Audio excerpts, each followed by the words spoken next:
Dr. Vito, safe po ba bumili ng herbal supplement online? Kasi nakita po namin yung video ninyo, ginamit po.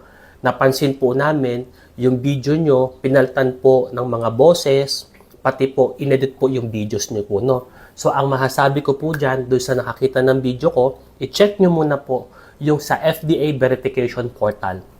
Kung legit po ba yung product. Pangalawa, i-check nyo din po yung CPR, Certificate of Product Registration.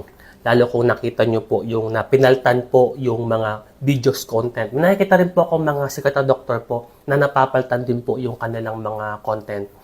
So, sa akin po, sa ginawa po nila sa akin, i-search nyo po. Kasi hindi ko po ito pinahintulutan at hindi ko po ito nire-recommend po sa inyo.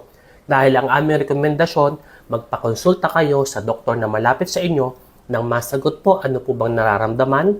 Mag-ingat po tayo sa sinasabi nila na kayang pagilingin lahat ng sakit. Kasi ang doktor ng gagamot, ang nagpapagaling lamang isa lamang. Diyos lamang po ang nagpapagaling po ng pasyente. Yan po ay biyaya sa inyo. Hindi kayo tutulong lamang ang doktor, magamot kayo. Ito po si Dr. Vito, ang inyong Mindoreño manggagamot.